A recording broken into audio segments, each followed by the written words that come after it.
همان خدایی که از زیر بحر بالکن میبرارد چگونه بالای بحر ولکن لخچه علاب سرخ میرود تمام بحر و آکیانها روز قیامت پیش از برپا شدن قیامت مبدل به آتش میشود. و اذا البحار سجرت و یاد هنگامی را که این آبها و بحرها و آکیانها آتش داده میشود بتوانند بریزند. نه کلا لا وزر الى ربک یومئذ المستقر. آن روز دیگر جای گریز نیست. يقول الانسان اين المفر كلا لا وزر. نه جای گریز نیست. نه ثروتمندها، نه پادشاهها، نه ملا و ایشانها، نه متکبران نمیتوانند از قبضه قدرت خدا گریزند. نمیتوانند. لا وزر. يقول الانسان اين المفر.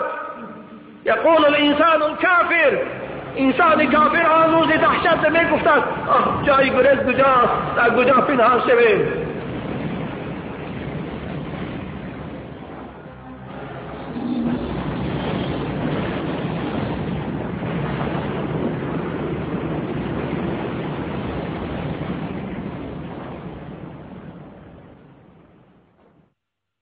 که گوید خدای عالم الغیب توی واقف باش یا بشکرای بروی من چه ها کب آدمی زاد دست ابن آدم داد. فریاد خدایا تو میدانی که در بالی من اینها خونریزی کردن، اینها زنا کردن، فاحشه خانه کشادن، طرب خانه کشادن.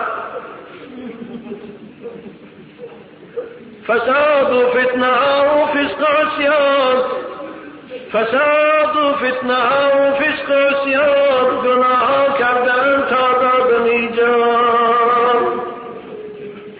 گران بارم من از عصیان ایشان. خدایا دیگر من باری وزنین اینها رو برداشت نمیتونم.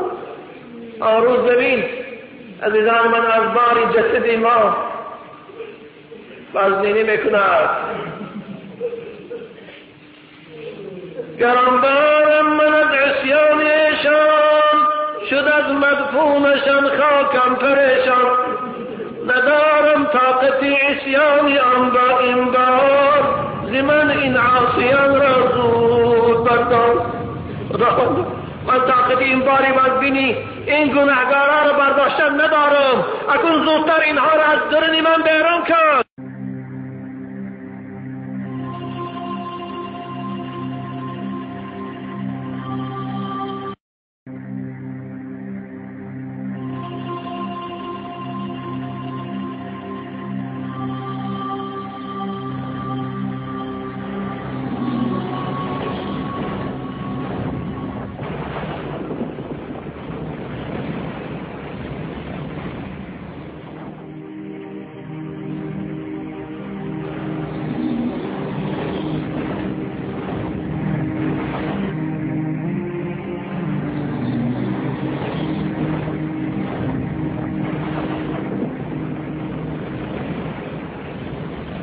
الملك اليوم لله الواحد القهار.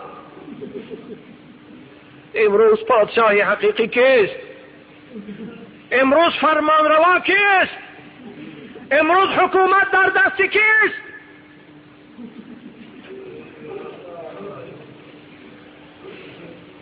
لله الواحد القهار.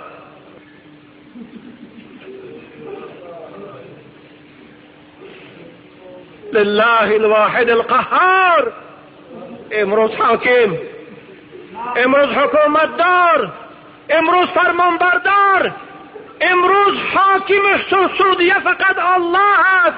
خدای یکتای غالب و توانا که همه موجودات نابود کرد فقط اوست. لله الواحد القهار.